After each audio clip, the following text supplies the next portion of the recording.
Hi there.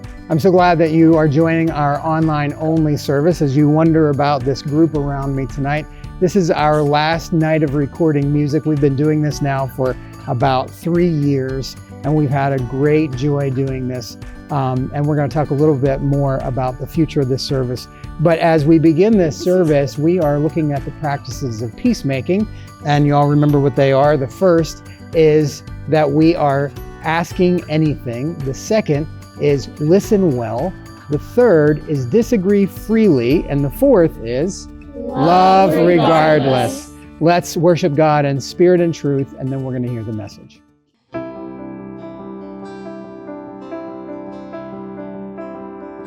When you speak, darkness has to bow. Confusion has its final hour. When you speak, mountains rise and fall. It tears down every wall around me. When you speak, you breathe upon the dust. You come alive in us.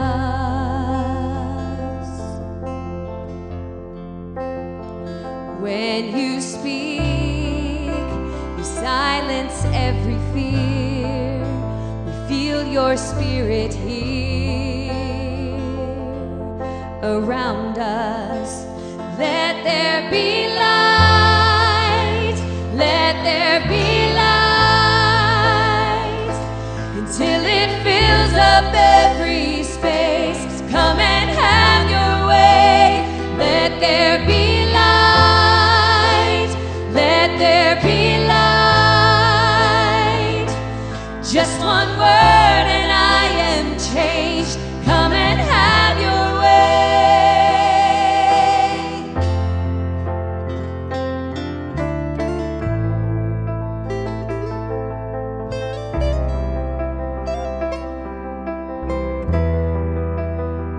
When you speak, you breathe upon the dust. You come alive in us.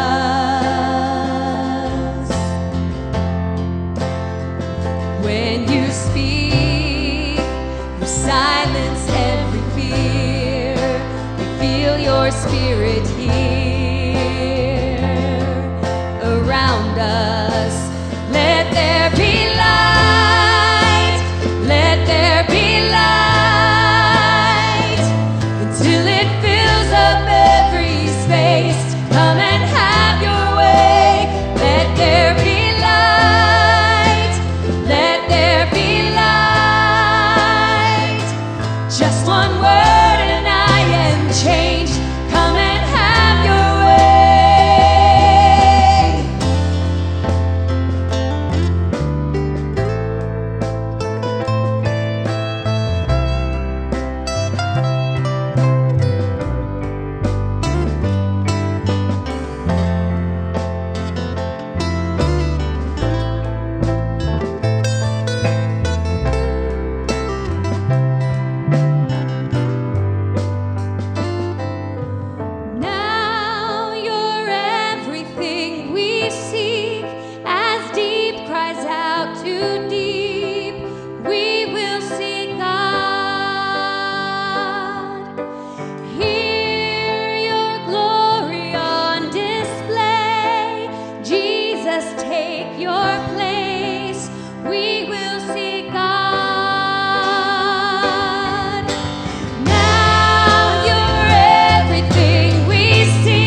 Friends, I'm so glad that you have joined us for this online-only service. This particular service we started in the fall as we engaged in-person worship again for the first time since the pandemic. We decided to keep recording a pre-recorded service just for you to have online.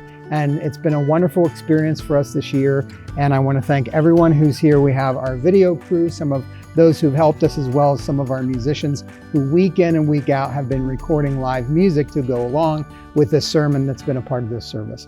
Well, we are going to bid farewell to the pre-recorded music. And if you want to be a part of worship music, we invite you to come to one of our in-person services. You can find a list of those services at haddonfieldumc.org.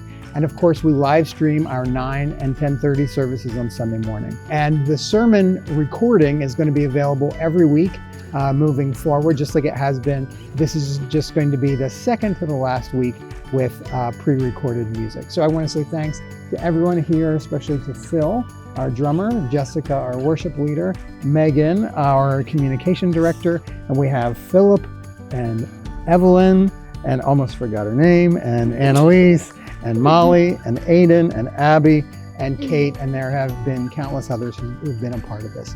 I encourage you to go online and check out our announcements for the church, haddonfieldumc.org, and continue to worship with us. We hope to see you in person sometime soon. Lord, make me an instrument of your peace. Where there is hatred, let me sow love. Where there is injury, pardon. Where there is doubt, faith. Where there is despair, hope. Where there is darkness, light. Where there is sadness, joy. This makes for a beautiful prayer, but have you read the comments lately? In a world of loud opinions, deep divides, and growing animosity, how can we ever be peacemakers in today's world? Come find out this June. The Practices of Peacemaking. Ask anything, listen well, disagree freely, and love regardless. Hi there. Hear this reading from the Gospel of Matthew, chapter 7. I'm going to read verses 1 through 12 and then verses 24 through 27. Do not judge so that you may not be judged. For with the judgment you make, you will be judged, and the measure you give will be the measure you get. Why do you see the speck in your neighbor's eye, but do not notice the log in your own eye? Or how can you say to your neighbor, let me take that speck out of your eye, while the log is still in your own eye? You hypocrite! First take the log out of your own eye, and then you will see clearly to take the speck out of your neighbor's eye. Do not give what is holy to dogs, and do not throw your pearls before swine, or they will trample them underfoot and turn and maul you. Ask, and it will be given you. Search, and you will find.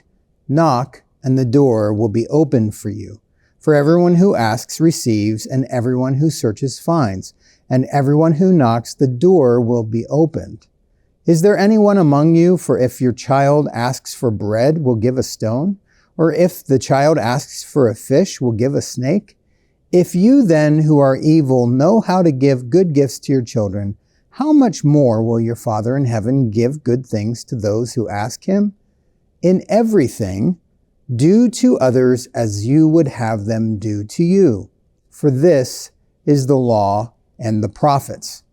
Everyone then who hears these words of mine and acts on them will be like a wise man who built his house on the rock. The rain fell, the floods came, and the winds blew and beat on that house, but it did not fall, because it had been founded on a rock. And everyone who hears these words of mine and does not act on them will be like a foolish man who built his house on sand. The rain fell and the floods came and the winds blew and beat against that house, and it fell, and great was its fall. I have a question for you. What is your creed, your personal creed that you live by? The foundation of living. Well, hold that thought for a moment. Recently, I encountered a poster in the scout room of this church, which is where 12-step recovery groups meet at least every day of the week here at the church. And the poster says, love and tolerance. And I love that it's a poster hanging on the wall where we have scouts meet, where we have recovery groups. But the reason that that poster is there is because in the big book of AA recovery, it says, love and tolerance is our creed. I love that. I love seeing the poster. I love hearing that. Love and tolerance is our creed.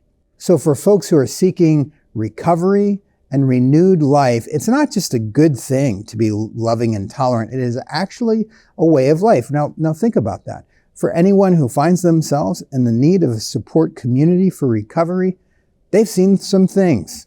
They've messed up. They have been in the place of needing love and tolerance.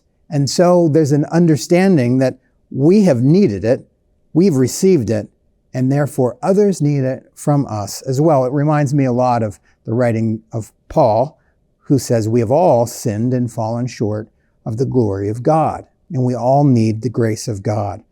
But one of the important things to remember in that context is love and tolerance is not just a good thing, but for people who are seeking to recover from addiction, it can be the difference between life and death. If they are welcomed in, no matter what their state, no matter what they've done, if they are welcomed in love and tolerance, it may be that which gives them renewed life.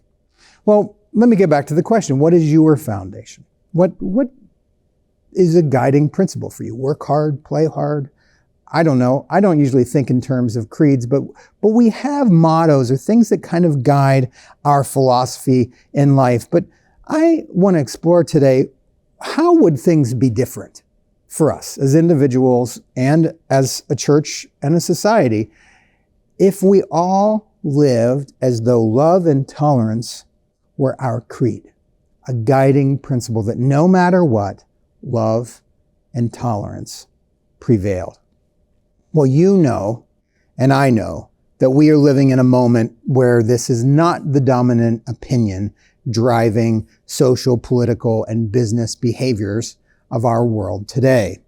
We face the opposite in many ways. On a daily basis, we see anger, hatred, contempt, frustration, mistrust, polarization, and intolerance almost at every turn. We see it on the news.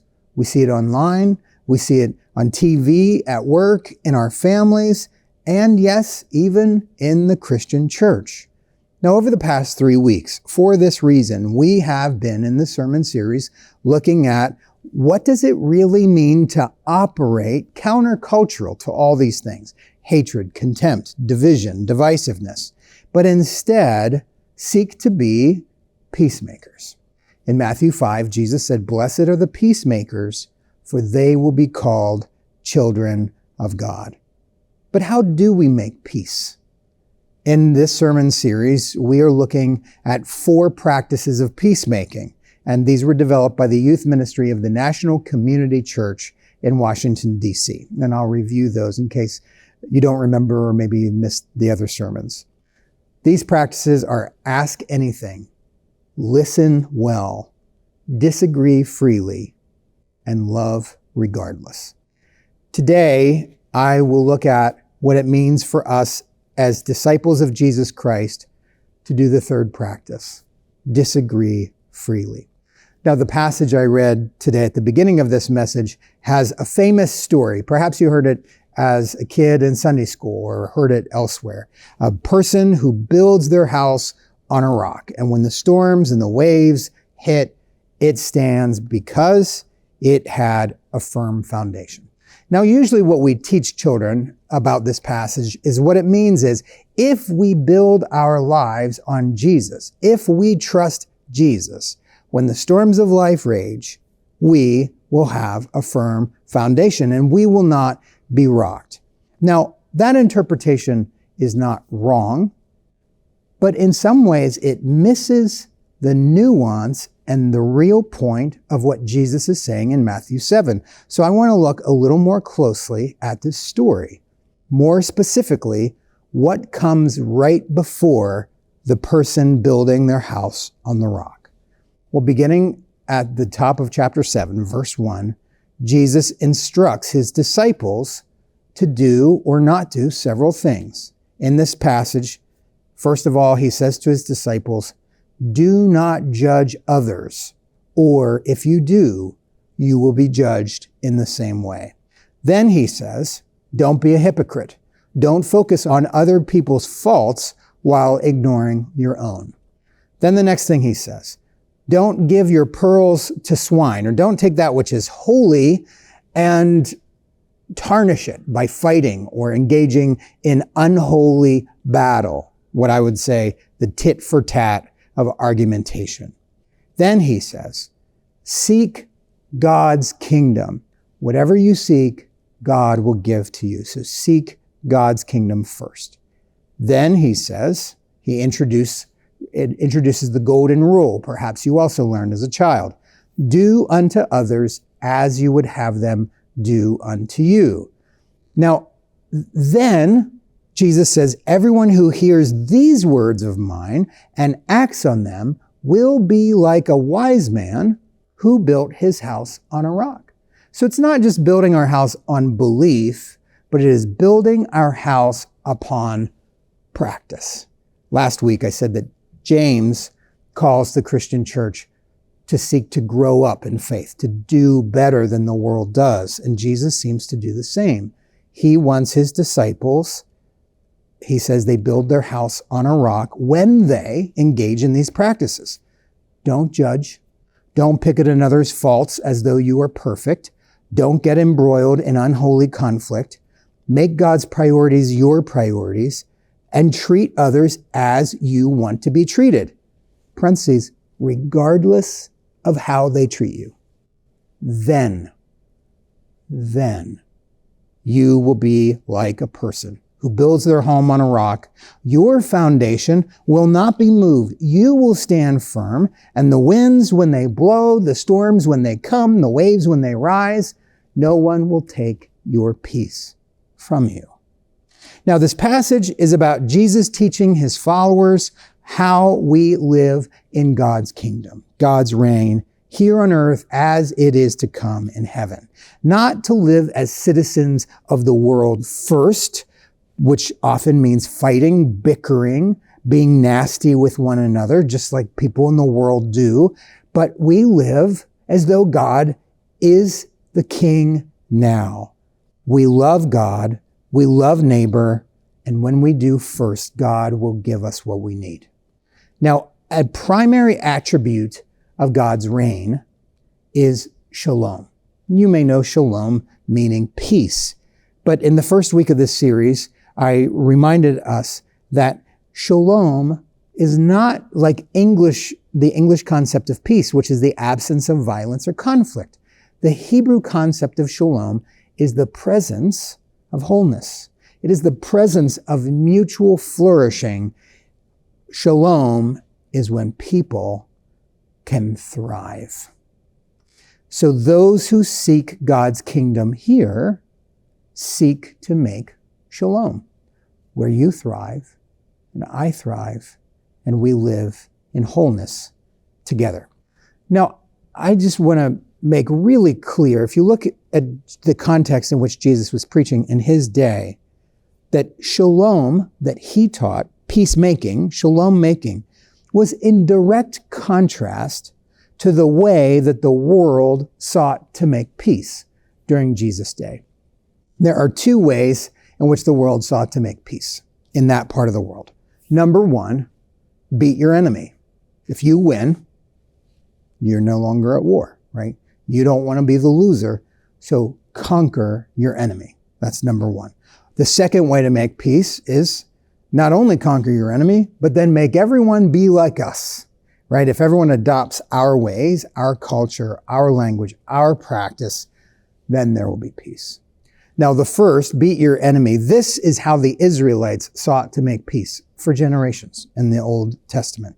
They were constantly, the Israelites, embattled in one war or battle after another. They sought to make peace by conquering this tribe or that nation, and it didn't work well. They moved from one war to the next, to a revolt after another, and it resulted in almost 1,000 years of occupation by one different violent empire: the Babylonians, the Greeks, the Romans, the Assyrians. Seeking peace by beating your enemies didn't seem to work. And maybe it would work for a generation or two, but ultimately it would only hold out until the next violent battle, and you would have to put peace on pause until you win again. Now, the second method, and this is where Jesus was really living his life, was imposed peace by conformity. Now, the Romans were dominant at that point in time in history, and their approach to peace was conquer and make everyone adopt their practices. So the Roman Empire in that day and age extended the whole way from today, what is England, down to Morocco, all the way then over to Iraq. That was the Roman Empire. And when they came in, they forced nations and tribes to adopt the same culture, language, method of government, road system, and their commerce. It had the appearance of peace, but local nations struggled to survive. People like the Israelites were oppressed. They lived in poverty. They were abused and held hostage by inhumane conditions and brutal law-keeping methods. This peace was no real peace at all. Jesus' vision of peace is not conquer your enemies. It is not make everyone be like you. Instead, Jesus' vision of shalom was to uphold the covenant that God established with Moses for Israel, which was live in relationship, built on love. First, love the Lord your God, who is one God. And the second, as Jesus always interpreted over and over again, love your neighbor as yourself. Jesus said, on these hang the law and the prophets, and in these is shalom, not just the absence of war, but the presence. Wherever love is the presence of fullness, wholeness, and flourishing. In Luke 19, Jesus comes to Jerusalem. This is right after Palm Sunday. It says in verse 41, as he came near and saw the city Jerusalem, he wept over it, saying, if you, even you, had only recognized on this day the things that make for peace, but now they are hidden from your eyes. Jesus wept over Jerusalem because he knew that they were a tinderbox, ready to explode. And he goes on to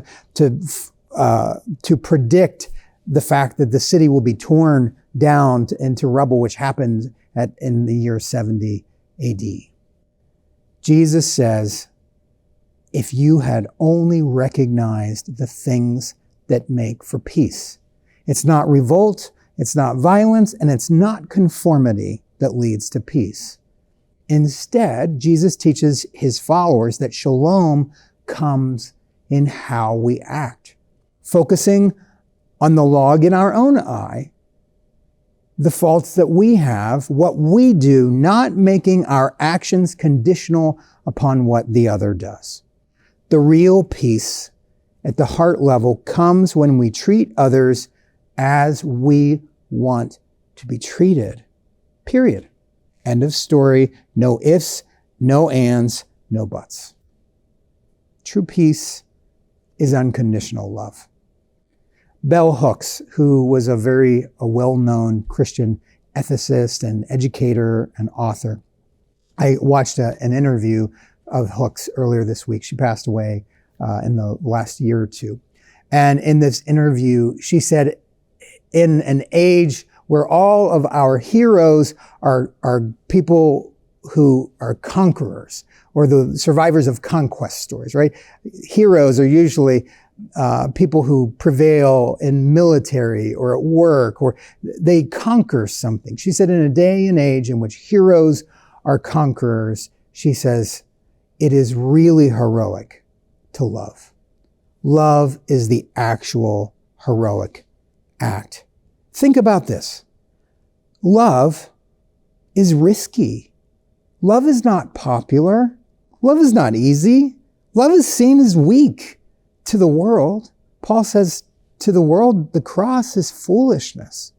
But to those of us who are being saved, it is eternal life. Love is the only foundation for peace. If you make peace through love, no one can take it from you. No storm, no wave, no politician, no angry person, no comment. Love can even transform anger, and it can even transform hatred. So, what does this really look like?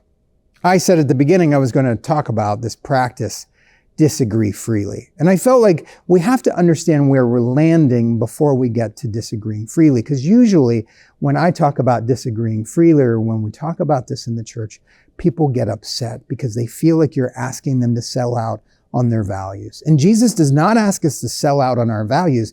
Jesus asks us to refuse to sell out on love.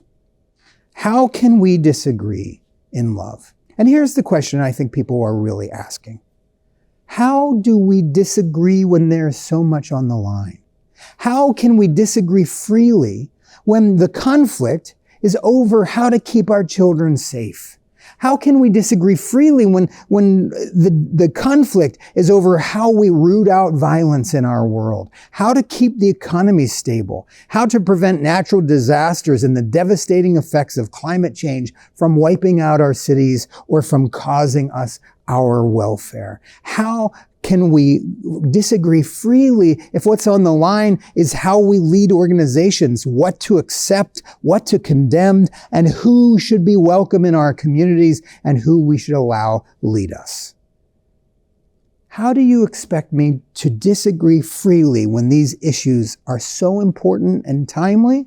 I believe people are asking. Well, this is what I believe we are to do. Disagree, but refuse to allow positions to turn your neighbor into your enemy. Work for justice. Do what is right. Seek righteousness, but don't need to be right. Don't treat people with contempt. Don't be quick to label people because they disagree or support something or someone that you don't. Don't throw people under the bus. Don't be nasty and feel justified in doing so. Don't let who someone else is change who you are. Jesus said, "Blessed are you when others persecute you in my name, and therefore love your neighbor and love your enemy." 1 John 4 verses 20 through 21 say this to us. Those who say, "I love God," and hate their brothers or sisters are liars. For those who do not love a brother or sister whom they can see cannot love God whom they cannot see. If we build peace on the ways of the world, which is conquest and uniformity, our peace will not be real and it will not be lasting.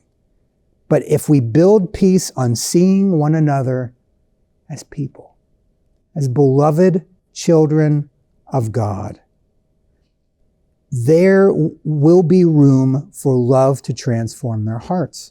If we engage people in love, treating them how you want to be treated, we leave elbow room for God and breathing room for all of us. I recently heard this. People don't care about what you know until they know that you care about them. People don't want to be convinced of your opinion unless they know you care about their personhood. Fighting over positions without engaging one another as a child of God leads to the transference of anger, pain, and fear while not leaving room for love to do the deep work. Now, several years ago, I encountered the writings of John Gottman. You may have heard of John Gottman. I think he lives in Cherry Hill.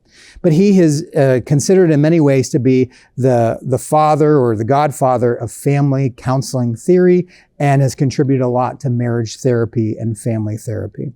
Gottman developed 4 warning signs of a marriage that is a prediction that the relationship will collapse unless the couple is willing to identify and reverse these. They're called the 4 horsemen, or the 4 horsemen of the apocalypse in a marriage relationship. And these 4 things are criticism, contempt, defensiveness, and stonewalling. And Gottman writes that these things, once couples are constantly critical of one another, hold contempt, are defensive constantly, and stonewall, basically blocking the other person out, ignoring them, not having meaningful discussions. When couples have all four of those, Gottman said, that is a surefire predictor that the relationship is not going to survive. But there's good news. There are antidotes to these four horsemen. How do you turn it around? Well, there are four antidotes. Gentle startup. Be gentle in initiating loving contact with your partner. Talk about your feelings using I statements and express positive need. The second, build a culture of appreciation in your relationship. Nurture gratitude for your partner and express it. Remind yourself why you're grateful for that person, and remind yourself what is good about them and show them and tell them. The third, take responsibility. Accept your partner's perspective and own your own. Keep your side of the street clean. And the fourth is physiological self-soothing, which means take a break, care for yourself, take a walk, find things that keep you healthy even when you are living in a place of conflict. That keeps you from popping off or engaging in conflict. Well, why am I sharing these with you since they're about a marriage relationship?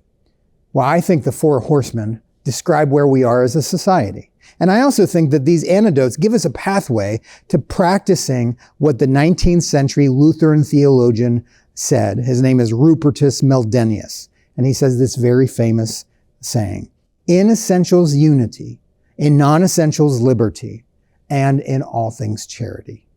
Now, in order to live that out as disagreeing freely, think about this. Be aware of criticism. Be careful not to be critical or overly criticize other people.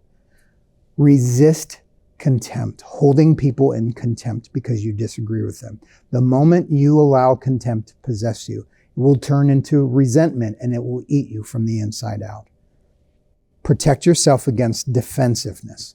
Do not be defensive, but engage a person as they are as a person.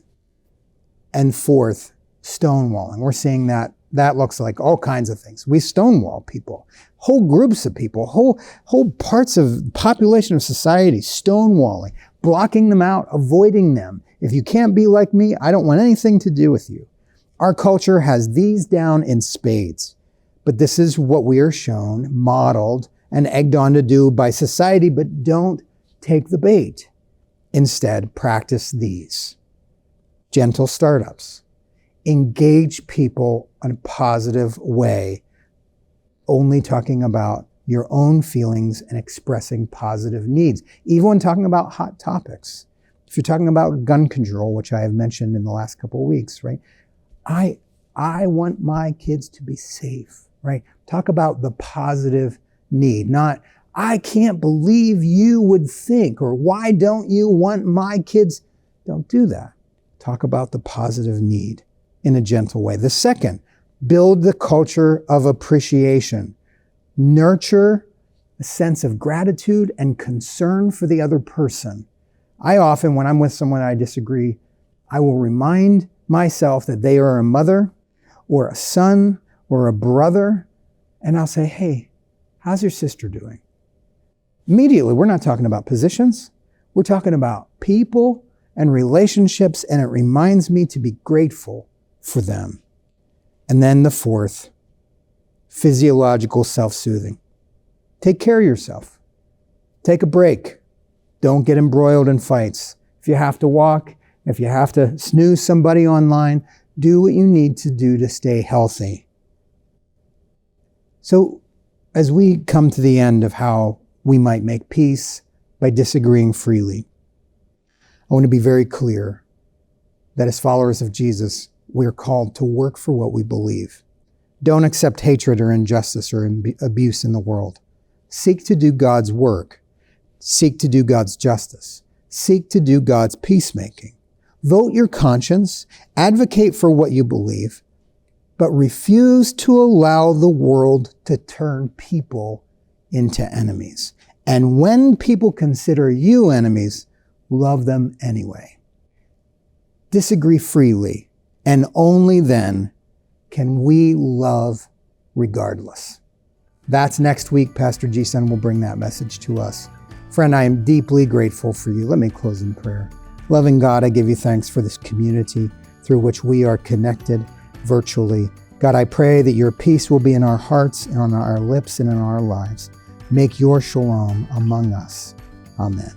Friends, let's be the church as we go in a hurting world. See you soon. Let there be light. Let there be light. Until it fills up every space. Come and have your way. Let there be light. Let there be light.